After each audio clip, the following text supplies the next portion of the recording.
to progress technologically, I swear by Allah, faster than its growth in technology, it is retrogressing morally and spiritually. While life seems to become easier theoretically, in theory when you analyze life today, we have such advanced modes of transport, such easy ways of communication. In theory, life seems easier than previous times, but practically life has become more challenging than the previous times. Tension, depression and frustration has, wallah, become the order of the day. Happiness, joy and prosperity is something of the past. The very fears that haunt the mind of every individual, that are ever lurking. I must never become poor. I must never be diagnosed of cancer. This must never happen. The fears that are ever lurking in the heart and the mind of every man is sufficient depression in the life of every person. The only way to avert financial depression, the only way to avert and divert financial depression is to convince yourself that Allah is the sustainer. When you've convinced yourself that Allah is the sustainer, now the fluctuation in the currency, the fake predictions of the economists, the competitors in the market will not make a difference to you. So this is the modern day poverty.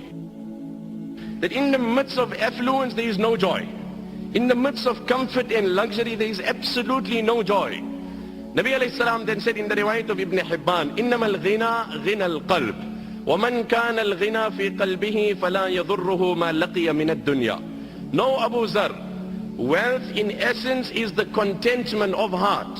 And no Niagara Falls and no Victoria Falls can give you that contentment that is divine from Allah. وَمَنْ كَانَ الْغِنَى فِي قَلْبِهِ. The one who has contentment in his heart, فَلَا يَضُرُّهُ مَا لَقِيَ مِنَ الدُّنْيَا. Then no amount of calamities and tragedies will harm this man, will depress this man. Nothing in this world will depress this man. Like they say, money can buy a house but not a home. Money can buy you a bed but not sleep. Person can be sleeping, on water bed, as they say. Insomnia is a medical condition that's only growing in the world. Deprived of sleep. And on the other hand, there is a beggar, a pauper, sleeping under the tree in mid-traffic. The people are driving, people are busy, engaged, and he's enjoying the divine sleep of Allah in the shade that Allah has provided. I swear by Allah, the greatest contributing factor to depression is guna. Ask that young boy who after he takes a pill and he's on a buzz and he's on cloud 9 and he's floating somewhere else, as soon as he becomes sober, he goes through such depression that he's left with one of two options. Either he commits suicide or takes a pill again. There's no other choice in the life of that young boy. This is nothing, these antidepressant tablets, that is escapism. You are hiding the reality. You are disguising and camouflaging. You are not solving, you are not soothing. It's like a person went to a particular motor mechanic, he had a problem in his car.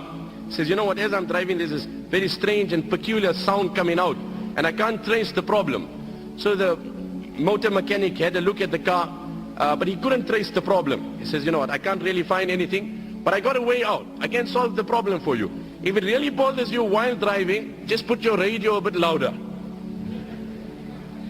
If the noise bothers you, just put your radio, and I promise you your problem will be solved without any money. I swear by Allah, that is antidepressant tablets.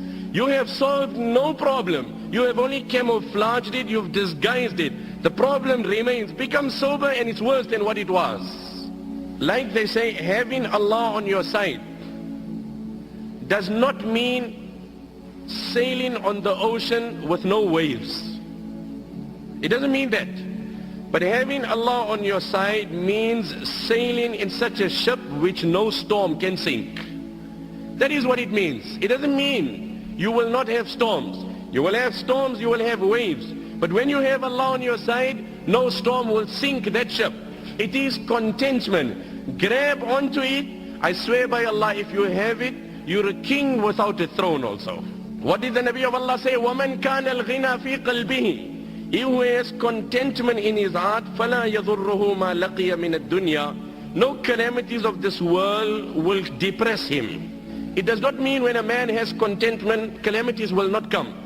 No, Allah will give him the strength to react differently. He will not get emotional by situations.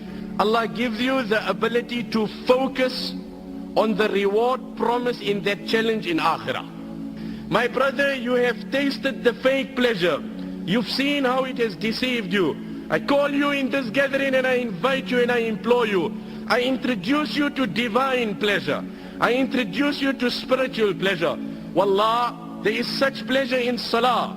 A time may Allah favor you with it, one and all. that moment comes in your life, Allah's qasam, where you will go in sajda. And I promise you, you will derive such pleasure. Allah's qasam, in His control is my life. You won't able to lift your head up.